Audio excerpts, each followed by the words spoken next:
batteries I have. We'll find out. I hope you guys can see okay. Yeah. Okay. I'll let you know if I get a blank screen. Yeah, yeah. And that thing's gonna go off every 30 minutes. Yeah. So I have to restart it. I'm gonna try to hear it. Okay. All right, guys. Good to see all of you here. It's getting to be crunch time, I guess you could say. Gosh, really a lot of people came. That's awesome. That's the reason to do it. And this is great because we have 4 days still to work things out after this today. So I just gave you back your last homeworks. I graded those yesterday, and I've actually been on the internet. I've already taken the spreadsheet, dropped your lowest homework assignment, recalculated your grades and stuff. So everybody's moved up a little bit, which is nice. So it's all in there now except for the final. So that's what we're waiting on. And let's see. All the solutions to everything, the group works, the homeworks, everything we're going to do. I guess the solutions to this review session are not up as of now, but pretty much everything else is already up there. So you guys can pretty much find everything you need, I think, to study from. What I'm going to do today is attempt, and I'm not going to be able to do everything, particularly in a review of this nature for a final, attempt to go through some practice problems. Please do not assume that what I cover here is therefore the only thing that's important. There are a lot of other things that are going to be important that I may not get to cover. You should view this more as giving you an idea of some of the things. I tried to choose topics that are like spanning a lot of important topics throughout the whole semester. So I think you'll probably feel like you saw problems that were covering a lot of things, but I don't want you to just assume that, oh, if you didn't do a problem on that, it must not be important. It's just simply, there's not enough time to do a problem on everything. So you really want a more comprehensive review, you really do have to go back and look at all of the group works again. Take a look at both exams. So you have actually 2 exams for each exam, right? Because you have the exam you actually took, you also have the sample test when you were preparing for that test, plus all the review problems from all of those exams. So there are so many problems out there. That's really the only way to be sure that you're hitting everything. I'm going to try to hit highlights here, hit big things, important things, but please don't just go home and assume that, oh, I know everything you talked about, it must be fine. Right? You do need to, you are going to have to put more time into this, obviously. You guys know that. So yeah, I was just going to kind of run through some of these problems. Now there was also a group work that I had intended to do last week and just didn't have time for. So what I might actually do, if you guys are up for it, is when I need a break at some point, I might just do the group work. And we can actually do it like a normal group work. Just to give myself a little bit of a break somewhere in the middle of the session, just so I kind of see how it's going. And then it may not end right at 6, I can stay a little bit after that. That's perfectly fine. And of course, I'll be around a lot the next several days. So feel free to stop by or ask me questions through email, whatever you think would be most helpful. Okay? Any questions about anything so far? The format of the final, very similar to the sample final that you had access to already. It's starting on Wednesday at 5. I had mentioned the idea to a few people of possibly having you come in early to write up the proofs for the final. I've decided not to do that because it's just too much of a hassle for me to have a class this size kind of coming in and doing it separately. But what I will do is give you extra time on Wednesday. So, because I know it will take you a little while to write out those proofs. So, feel free to, and you hopefully are already starting on that part. That's studying you can do any time. But I don't want to sort of arrange other times with everybody. It's gonna be a little bit too. I decided it's just too much for me, especially because my other finals on Monday. For my other class. So, but I will give you extra time. I'm not going to cut you off right at 7 on Wednesday night. So, so that should be fine. Okay, no questions though other than that, so that's basically the same format as the midterms. It'll be slightly longer, of course, because there's more time involved. But you know, the midterms were already, you know, almost, what, an hour and 20 minutes or so at least. So, not going to be doubly long, but it'll be a little bit longer than the midterms. Slight emphasis on the more recent material, right? So, but everything is still kind of in play. So, okay, if there's no questions about anything, then I'm going to start in with some of these practice problems, and just start off a little bit slow and easy here to warm ourselves into it, and then we'll just kind of see how this goes. Okay? So let's see how you guys are doing. And if you haven't really studied much yet, that's okay. I understand it's a ways out, so this is an opportunity to kind of just make some notes to yourself. Oh, I need to go back and review that again. So here's the first problem that's on my review session question. These are all typed up. So Old MacDonald sells chickens at $5 each, and geese at $8 each. Okay, so if he collects $99, how many of each bird was sold? We're actually going to see in a minute that this doesn't have a unique answer. On the test, of course, I will try to write my questions to be clear that whether there's a one right answer or whether there might be several answers that have to be all written down. So, so this goes back to the early stuff. Does anybody want to tell me how I can start setting it up? Go ahead.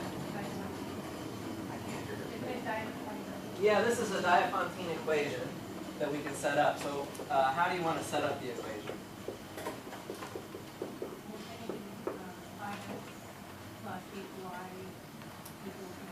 Okay, so we can set up variables for the number of chickens and number of geese. So if we let x be the number of chickens,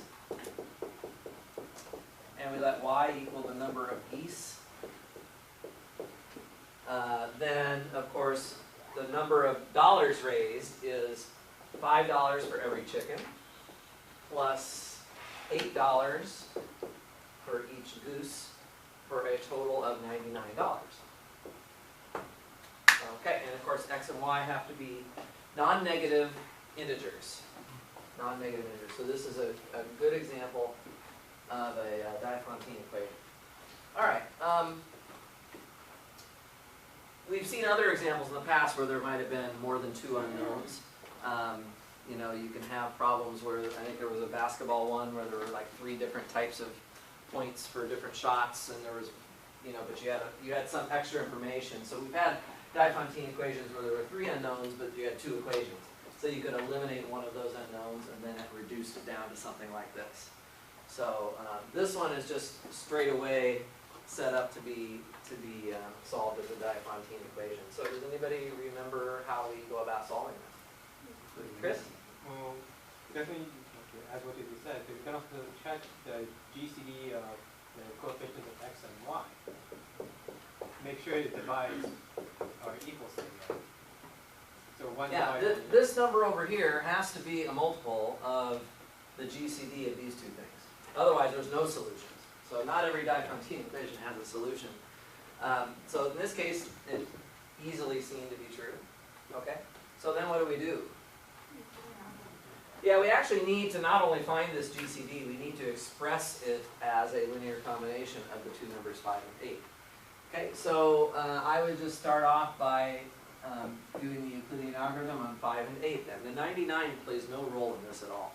So 8 is equal to 1 factor of 5 plus a remainder of 3. And then 5 is 1 factor of 3 plus a remainder of 2. And then 3 is 1 factor of 2 plus 1. You should show all of your work on this. You might be able to, in your head, figure out what the relation is, but I'd rather see you show your work. That reminds me, by the way, you can bring a calculator again, a well, any calculator, but not your phone. Don't bring your phone. But please make sure that all of your work is on your paper, because I can't grade you on the basis of things you punched into your calculator that I can't see. So, okay, so then we just run this algorithm backwards, right? So 1 is equal to 3 minus 2. We take the smaller number first, which is 2, and replace it from the previous line with 5 minus 3. Simplify that, so it's 2 factors of 3 minus a 5. Then we take the 3 and we replace that with 8 minus 5. And then we simplify that. So we're going to get 2 times 8 minus 3 times 5. I think it's a very good idea to rewrite this in the proper order of these numbers. So for example, here you've got the 8 and the 5, and here it's 5 and 8. So I would suggest that we clean this up a little bit and actually write it as 5 times negative 3 plus 8 times 2 equals 1. So that we have it lined up, because some people were having trouble with that earlier, but we want to make sure we get x and y in the proper order. So this is going to end up corresponding to x and y. Okay, once I have this done, what do I need to do next? You need to have a 99 on this side, so you want to multiply through by 99, and just make sure that when you do that, on the left side, you don't want to multiply the 5 or the 8. You want to leave those. So the factor of 99 should be multiplied into the negative 3 and the positive 2. So it's going to be this sort of a thing here. And what we have found at this point is one solution to the problem, namely x naught y naught equals negative 297 and 198. So if we had negative 297 chickens and 198 geese, we would have a valid solution. Okay. But of course, once you have one solution, there is a whole infinite family of solutions parameterized by what I used to call T. So let me just remind you, so to get all solutions, because this is not the solution that you want, right? So to get all solutions, so this would be just x and y in general, basically you take the one that you already have and you write this thing as plus b over d times t. Did I ever use the? So this is the a and the b here, okay? And d is the GCD. Sorry. So the a and the b are the coefficients of the original system. Okay, and then y naught minus a over d times t is the second component. Okay. So you just have to plug in these numbers then. B was 8, of course D is just 1. So the general solution is negative 297 plus 8t, comma, 198 minus 5t. And t is just any integer. Okay? So that's giving you all of the solutions that you could have, and you're looking for solutions that are realistic here. So what do I need to do now? Go ahead. You set each one greater than 0. Right. Each one of these needs to be, let's just be really precise. Could be that we have 0 of one of those variables. So let's say we're going to set them both greater than or equal to 0. Okay?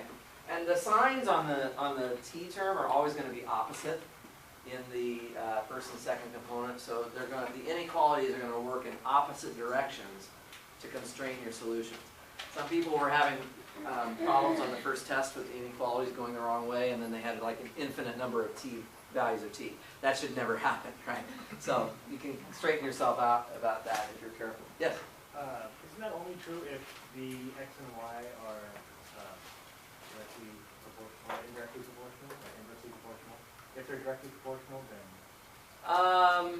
Because in one of your group works, because they are, I think, indirectly proportional, Okay. both of them are subtracting the Oh, they were both, and what was the question asking for Like though? fruit baskets and giving fruit to.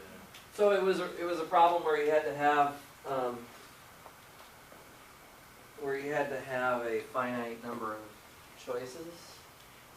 It was basically where, instead of like a ax plus by is equal to some constant, Uh-huh. it was ax minus a by is some constant. Hmm. And so therefore, because of the proportionality, you have to have either a plus t or a minus t or a minus t. Okay, so the t's are working in the same directions? Yeah. So then you'd have infinitely many solutions? No, No. you only got one solution.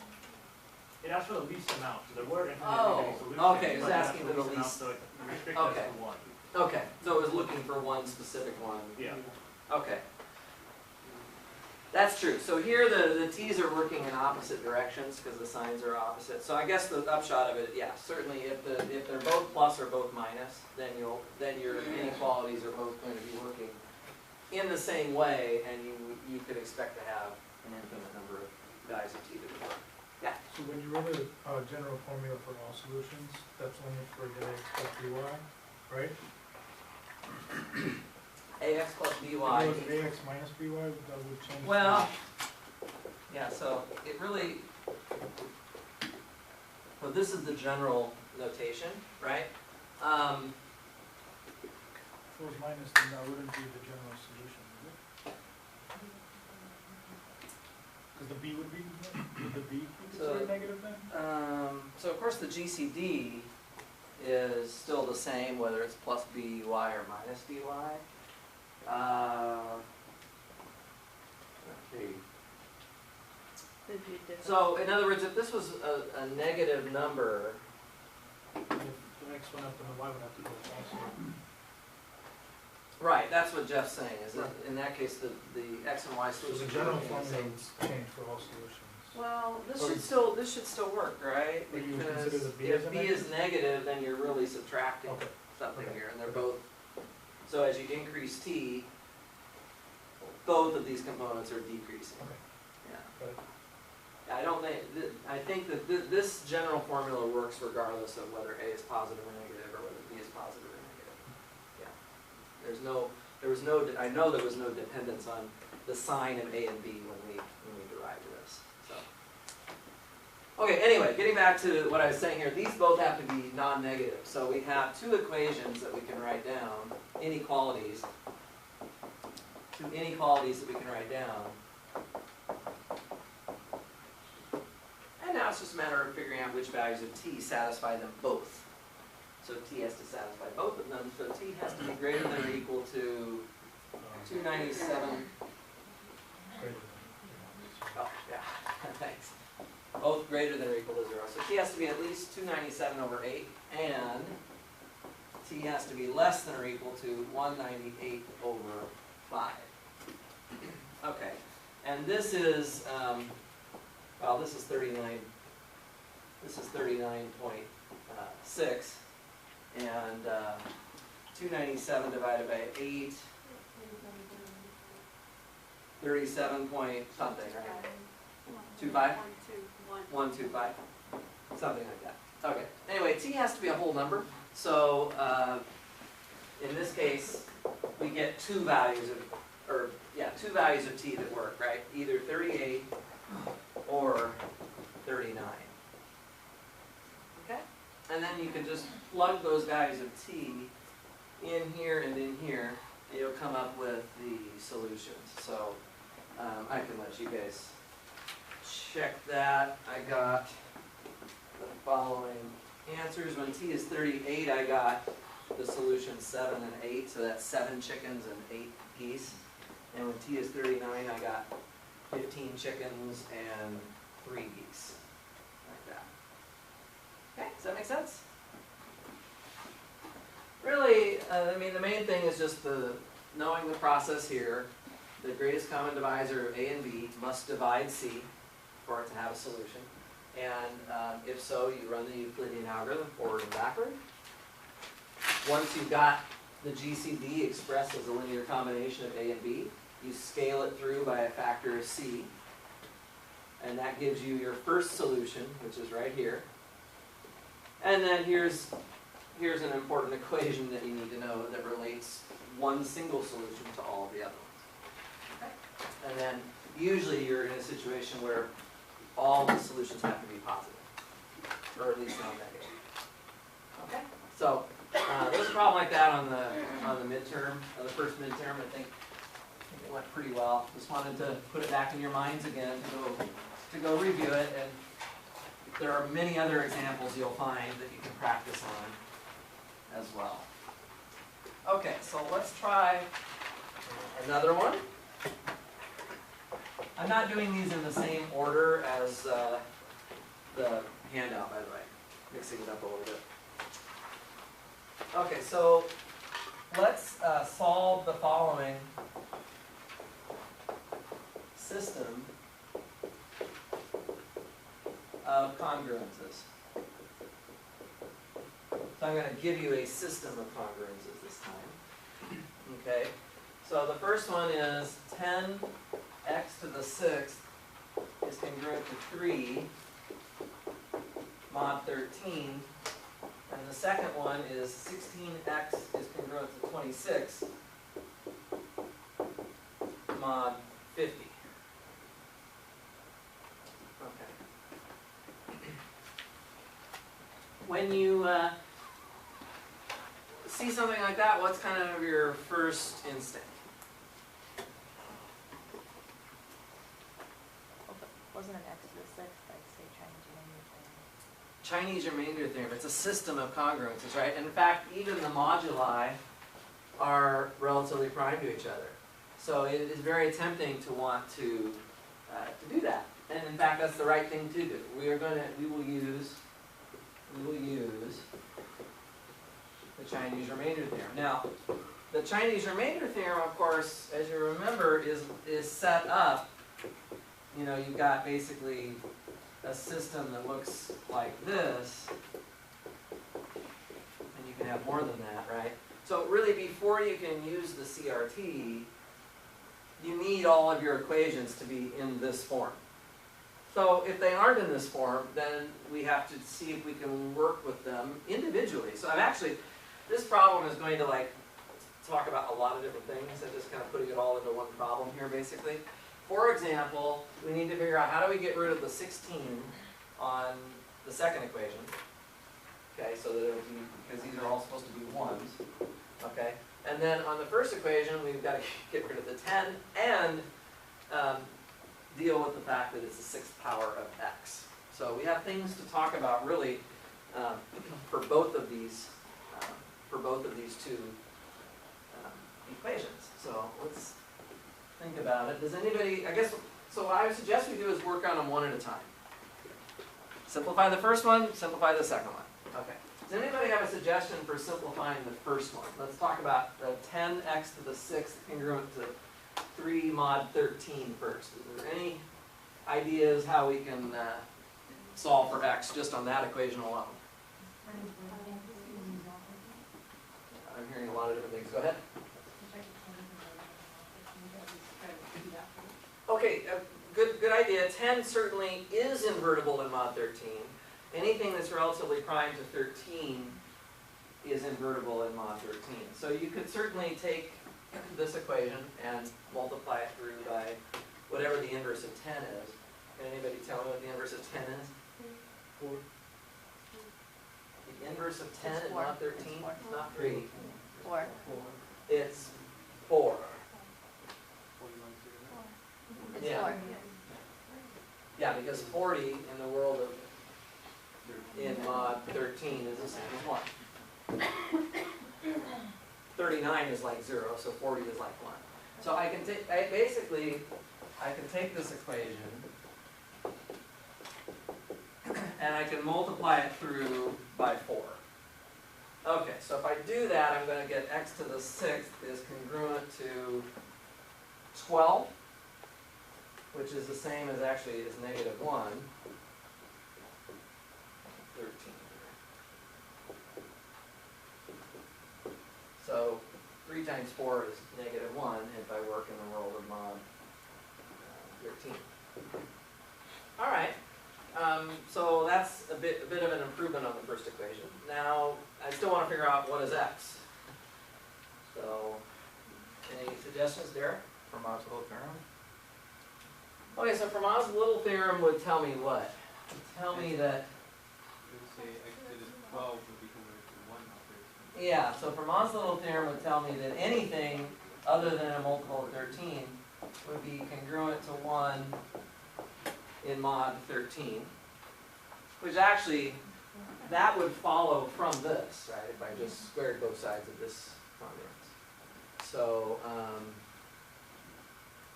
but of course this doesn't imply this, so they're not really quite equivalent, but this is certainly true. But, yeah, Roger?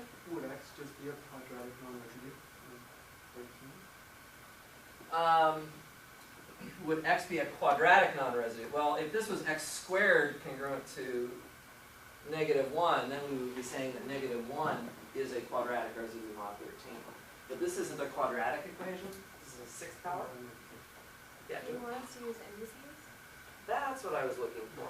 Yeah, when you're solving these congruences that involve powers of either the unknown or the exponent, anytime it's basically a power function, using indices to pull that power down is a good idea. Is that what you were going to say, John? Yeah. Yeah, so that's exactly what I was going to suggest that we do. Now, before we can use indices to apply the properties of indices to this congruence, we have to have a primitive root on our hands, right? Because you always have to use a primitive root. So that's another point where we have to pause for a second. Does this even have a primitive root? Yes, Guys, prime. okay, good. So let's first may as well spend this moment reviewing which numbers do have primitive roots. Can you guys remind me again? 2, 4, power of 1 odd prime, 2 and 4, and what? There's two more things to write down. power of 1 prime. P to the k, a power of a prime, and 2 times. 2 times the power of a prime. Okay, excellent. So as long as we have a number of that form, we can use indices. Okay. So because we know that we'll be able to find a primitive root. So if we're looking for a primitive, let's remember what is a primitive root. Primitive root is a number whose order is actually phi of the modulus that you're working with. So phi of 13 is 12, right? It's a prime, so phi of 13 is just 13 minus 1 is just 12. So we're looking for an element that has order 12, right? So in other words, it can't have order 1, 2, 3, 4, or 6. Right? Every number is going to have order that divides 12, right? So in other words, we know that x to the phi of n is congruent to 1 mod n, as long as x is relatively prime to n. That would be true. So that means that this exponent here is a multiple of the order of x, right? So the order of x, right, is a divisor of phi of n, which in this case we know is 12. So every number that is a candidate for being a primitive root has an order that is a divisor of 12. Right? So every number has order 1, 2, 3, 4, or 6. So you're really looking for something that, when you raise it to all those powers, does not get you back to 1 in mod 13. Has anybody, well, I've been rambling on and on here, has anybody thought of one? 2, of course, you're probably not going to have to work very hard to figure this out, because I'm going to give you this the table again. Just so you know, on the test, this first table has for every prime number up to 1,000, it has at least an example of a primitive root for you. So you'll see in there that, yeah, 2 is the smallest primitive root. You can check it out. You can clearly see that if I raise 2 to the first, second, third, or fourth power, you're not going to get back to 1 in mod 13. And even 2 to the 6th is pretty simple. 2 to the 6th is 64. And that is not equal to 1 in mod 13. It's equal to -1, actually. So 2 is a good example of a primitive root. Actually, what that actually just proves is that 2 actually works right here. So if you're looking for which x's satisfy this congruence, 2 is a perfectly good choice. And so is -2, of course, because it's an even power.